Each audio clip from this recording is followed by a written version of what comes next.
Olá pessoal, mais uma vez gravando vídeo aqui no canal e hoje eu vou fazer mais uma leitura e comentário de um artigo do professor Olavo de Carvalho que está no Irracional Superior, O que Restou do Imbecil, volume 4. Na descrição do vídeo eu deixarei o link do livro e um cupom de desconto que pode ser utilizado no site da Vide Editorial. Também deixarei na descrição um link com os cursos que eu tenho na Hotmart relacionados a técnicas de leitura, Platão e Dostoiévski, tá? Se você tem interesse nesse assunto, eu tenho lá esses cursos e você também estará ajudando aqui o canal. Bom, o nome do artigo de hoje é Do Mito à Ideologia. Então vamos lá. A falta de santos, de místicos, de filósofos, num país de dimensões continentais e 500 anos de existência, já basta para fazer dele uma anomalia espiritual assustadora, provavelmente sem similar na história universal. Porém, mais anormal ainda é que ninguém se preocupe com isso, que todos creiam dever constituir primeiro a sociedade ideal com 200 milhões de cidadãos satisfeitos e rechonchudos, para depois, só depois, tratar de adquirir alguma consciência no plano do espírito. Essa pretensão insensata é talvez a maior manifestação de desprezo coletivo à única coisa necessária que já se observou na espécie humana. Não há no repertório das possibilidades históricas conhecidas exemplo de sociedade que lograsse encher todos os estômagos para só depois alimentar os corações e cérebros. Os povos mais primitivos, as comunidades mais rudimentares já mostravam saber que algum tipo de conhecimento metafísico precedia no tempo e na ordem hierárquica os fatores, a organização material da sociedade, pois a sociedade é feita por homens e a organização da alma precede a possibilidade mesma da ação racional na sociedade. É interessante isso aqui que ele comenta porque o Micheliade, no primeiro volume sobre a história das religiões, ele tem uma coleção de 3 volumes. Ele fala logo no início dele que esse conhecimento do divino, do superior, do metafísico é algo que está incrustado na consciência humana, né?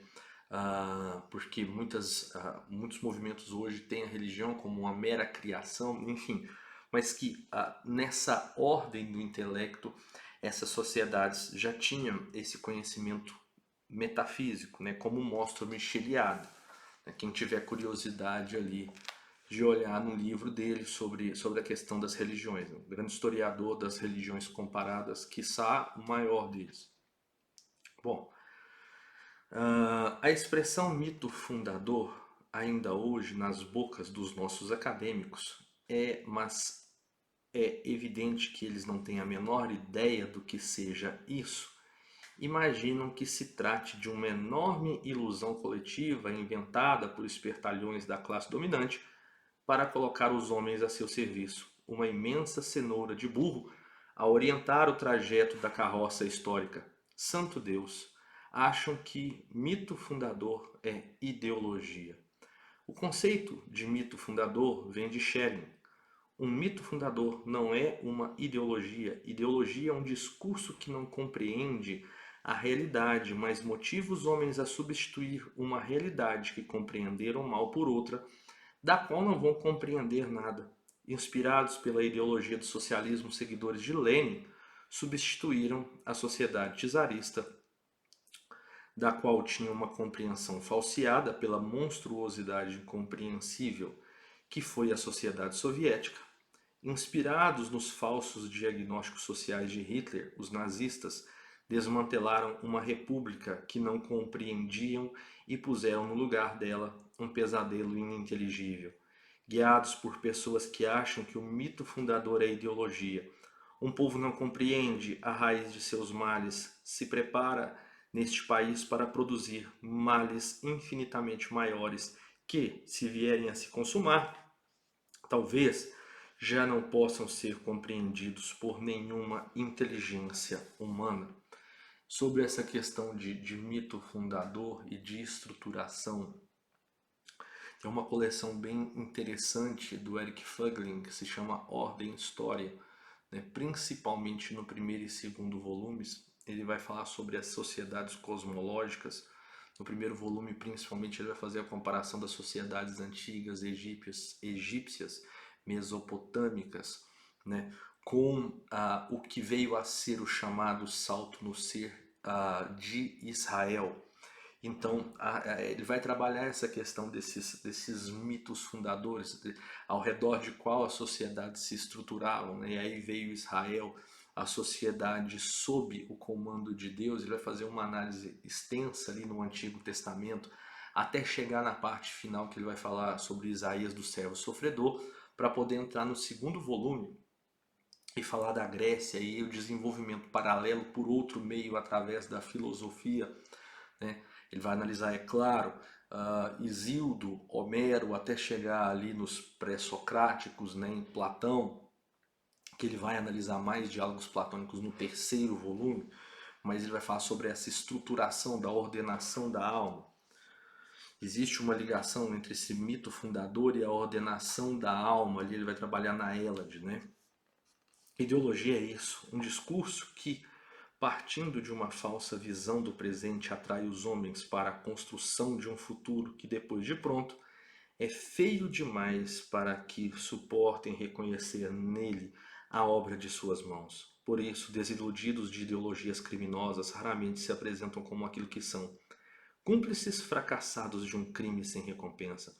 Apresentam-se como vítimas traídas pelo destino, falseiam o passado como falseiam o futuro. Um autêntico mito fundador, ao contrário, é uma verdade inicial compactada que no desenrolar da história vai desdobrando o seu sentido e florescendo sob a forma de ciência, de leis, de valores e de civilização. É justamente nesse ponto aqui que o Eric Fögling vai falar do símbolo que é compactado e depois acontece essa descompactação do símbolo. Então ele vai tratar, como eu disse, das sociedades cosmológicas e depois desses símbolos constantes nas primeiras obras nos gregos, Homero e Hesíodo. Analisa também a tragédia, mas é justamente isso, uma verdade inicial compactada que no desenrolar da história vai desdobrando o seu sentido e florescendo sob a forma de ciência, de leis, de valores e de civilização, onde o melhor exemplo é esse descompactamento existido na Hélade, né?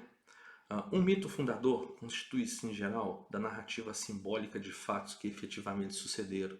Fatos tão essenciais e significativos que acabam por transferir parte do seu padrão de significado para tudo o que vem a acontecer em seguida numa determinada área civilizacional. Assim, por exemplo, Northrop Frye demonstrou em todos os esquemas narrativos conhecidos na grande literatura são variações de enredos bíblicos. É justamente nesse livro aqui, ó, tá? Eu vou deixar para vocês. Ele tem outros livros sobre o poder das palavras, que é um segundo volume, e tem o terceiro que ele vai tratar sobre mitologia, mas principalmente relacionado à Bíblia e essa crítica literária, mostrando em especial que a Bíblia não é um livro científico, que ele não é feito para dizer a verdade científica dos fatos, mas que é muito mais uma linguagem alegórica, simbólica, e que isso perpassa toda a nossa tradição literária, a nossa tradição cultural, ou perpassaria até hoje, né, ou há 10 anos atrás. E ele escreve, o Fry escreve esse livro, justamente porque as pessoas não conseguem mais entender, fazer a leitura de uma obra e entender as referências. Eu estou lendo um romance que se chama Judas o Obscuro, daqui a uns dias vou fazer um vídeo sobre ele. Então, se você não tiver essas referências literárias, você pode passar batido alguns aspectos da obra. Então, vamos lá.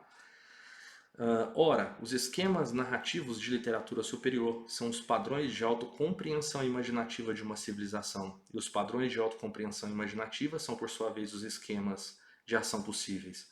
A Bíblia, mito fundador da civilização ocidental, está no fundo de toda a compreensão de nós mesmos e de todas as nossas possibilidades de ação. Fora disso, não há senão ideologia, erro, loucura. A desorientação radical da sociedade brasileira vem da ligação tênue, cada vez mais distante, cada vez mais evanescente que nossa história tem com as raízes bíblicas da civilização do Ocidente. Tanto perdemos a compreensão de nosso mito fundador, que chegamos a querer substituí-lo por mitos tribais, indígenas ou africanos, belos e sugestivos o quanto sejam, mas ineptos a dar forma a uma civilização vasta e complexa. Mas hoje descemos abaixo dos mitos tribais, que limitados o quanto fossem, tinham a sua verdade. Já não queremos nem mesmo construir o Brasil em cima de verdades parciais. Queremos a mentira total. Queremos uma ideologia. Jornal da Tarde, 29 de março de 2021, 22 anos atrás. Então, espero que vocês tenham gostado. Deixarei aqui essas indicações de livros, inclusive o cupom de desconto. Queria pedir também, se você chegou até esse momento aqui do vídeo, assista a playlist inteira do professor Olavo de Carvalho, tá? Esse aqui é um dos artigos, mas há artigos excelentes, tá? E o próprio professor dizia que os artigos dele eram escritos para poder ser lidos com, no sentido de ler todos esses artigos para ter uma compreensão mais coerente do que ele queria. Então, eu vou deixar na playlist, tá? Nos ajudem aí. Um abraço, muito obrigado a todos e até a próxima.